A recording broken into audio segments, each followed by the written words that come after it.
Amimay, pa-text naman ako. Kasi itong cellphone ko, ang hirap makasagap ng signal. Parang sira. Ha? Ano walang signal? Eh, ang lakas-lakas kaya ng signal dito. Tingnan nga. Oo nga, ang lakas-lakas ng signal. Diba? Ang lakas ng signal. Yung phone ko talaga ang sira. Ano ba yan? Amimay, pakitext muna ako ha, saglit lang. Babe, asan ka na? Nandito na ako. Takay ko. Pak! Bongga! Send agad! Siyempre, malakas na yung signal ngayon. Hindi kagaya ng dati. Kasi, bagong Pilipinas na ngayon! Wow! Talaga? Kaya pala ramdam ko na yung pagbabago ng Pilipinas. Kasi yung tulay namin, maayos na! Tsaka yung kalsada, sobrang lawak. Tapos, wala na rin yung traffic. Pero, yung feelings ng jowa ko, nagbago na rin. Uy! Hala nga! Ang laking isla! Doon ako banda! Diyan ka lang! Hala! Hoy, Kantor! Sana ako doon! Para malaking isda yung maulit ko! Well, inahan pa ako! Ayan, ayan! 1, 2, 3, go! Ha! Sana mahuli ko yung malaking isda! Hala! Baka makuha ni Cardo yung malaking isda! Sana ako rin! Makakakuha rin ako dito ng malaking isda! Ayan na! Lumapit na yung malaking isda! Hala! Ayan na! Nakuha ko na yung malaking isda! Yes! Yes! Nakuha ko na yung malaking isda! Hala! Nakuha ni Cardo yung malaking isda! Puntahan ko nga! Bete! Tulungan mo ako! Nakuha ko na yung malaking isda! Bilis! Bilisan mo, Bete! Nakuha ko yung malaking isda! Bilis! Ito na! Ito na! Oh, hala! Andito na! Yung isda! Ang laki! Hala! Hala, Bete! Parang hindi siya isda! Parang si Rina! Hala! Ma!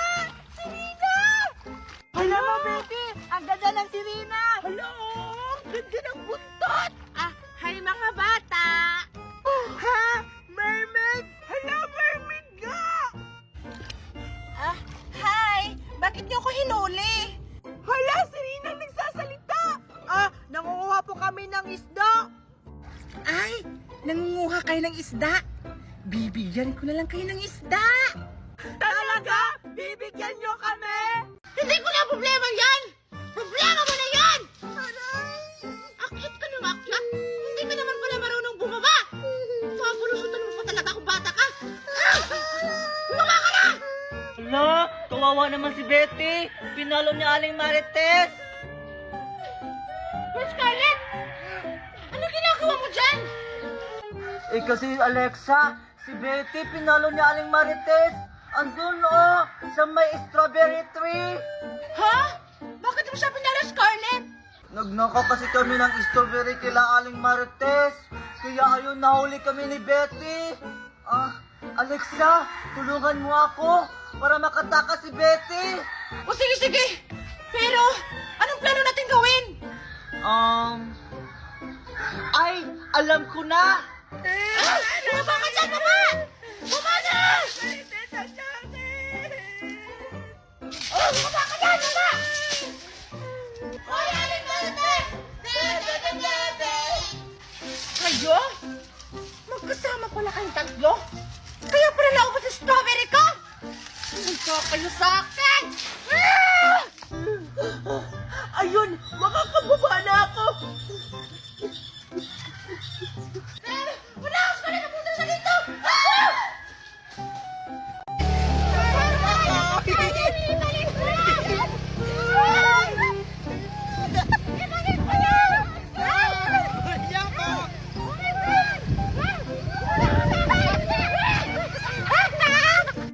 Ano ba yan?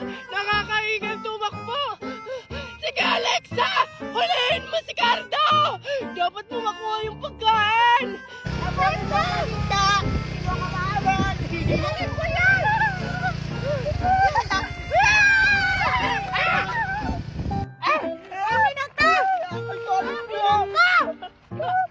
Aray! Ang sakit talig ko! Yan! Magnanakaw kasi ng pagkain! Bakit lang din sa'yo? Hindi! Susumbong kita kay Mama! Cardo, alam mo ba yung chismis? May puno daw na namumunga ng maraming pagkain. Ha? Talaga? Isa naman yung makikita. Doon sa bundok, kila Aling Burikat. Ha? Ilaaling Burikat? Alam mo ba yung mga sabi-sabi na ilaaling Burikat? Ha? Ano naman, Cardo? Biti, si Aling Burikat daw, aswang, nangunguha ng bata. Biti, nakakatakot doon.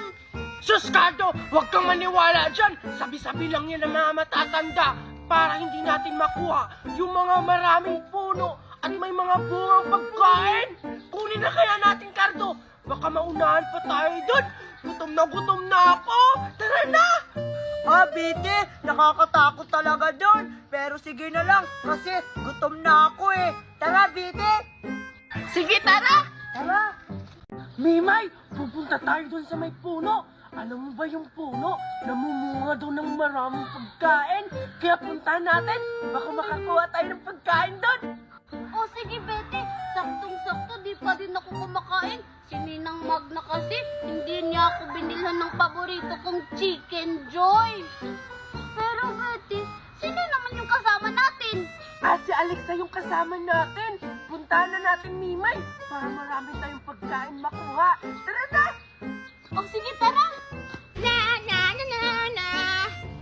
Ay, nako. Ang boring-boring naman. Wala akong kalaro. Alexa! Mimay! Betty! Anong ginagawa niyo dito? Tara, Alexa! Sumama ka sa amin ni Mimay. Pupunta tayo sa puno na namumunga ng maraming pagkain. Oo nga, sigurado mabubusog tayo doon. Correct! Marami tayong makukuhang pagkain. Kaya sumama ka na sa amin ni Mimay. Alexa! Ha? O sige, tara! Uy, Betty, malayo ka ba? Oo nga eh. Napapagod na akong kakatakbo. Saan ka ba, Betty? Doon pa sa una, no? Bilisan na natin. O sige, tara na. Tara. Ayun, Mimay, oo. Yung sinasabi ko sa inyo, yung puno na yan, namumunga ng maraming pagkain. Wow! Oo nga, tara na, nagugutom na ako. Tara na, Alexa! Sige, tara. Mami, saan tayo pupunta? Pupunta tayo ng palengke, anak. Mamimili tayo ng panghapunan natin. Talaga, Mami? Sige pa. Hala, Mami! Tingnan mo yung mga bilihin. Mura na lang. Tsaka yung Picasso, mura na lang din yung kilo. Tama ka nga, anak. Bongga! Bawang Pilipinas is real na talaga.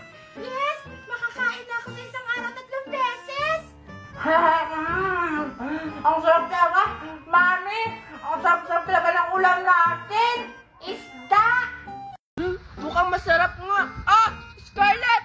Huwag mong ubusin, ha. Magtira ka para sa akin. Kakain pa ako niyan mamaya. Hahanap pa ako dito ng iba. Baka mayroon pang bunga. Sige, Betty. Titirahan kita. Pupukpuk daw para mabuhay ulit yung tanim ko.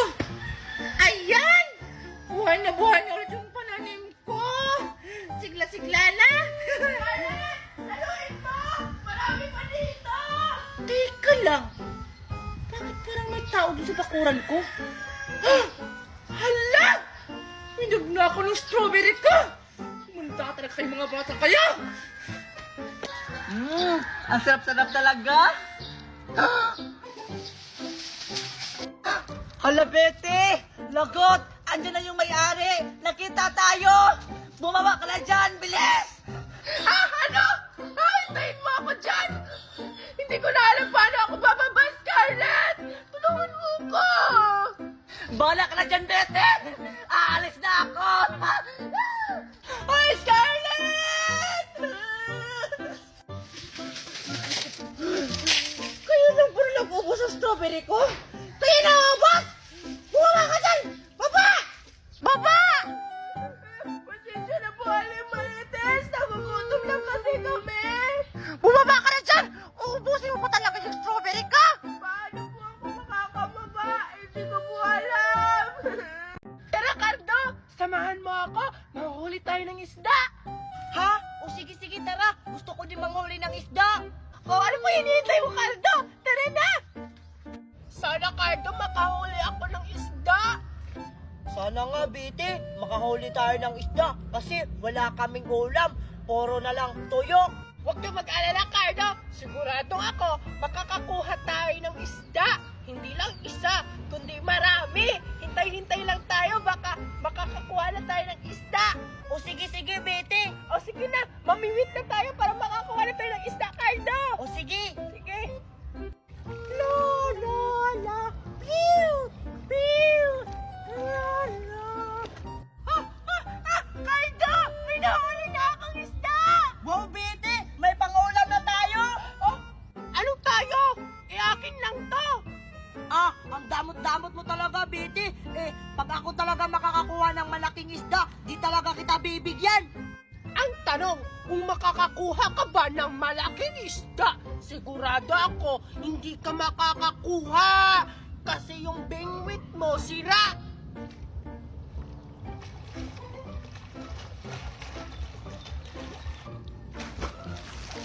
Hala, Bete! Tingnan mo! May malaking isda doon! Doon na lang ako mamingwit!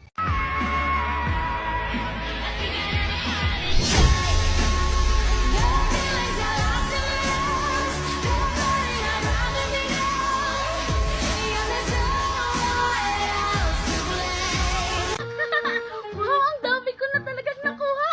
Ito pa. Tapos ito pa. Ako din, Mimay! Marami din ako nakuha! Tingnan mo! Ito pa!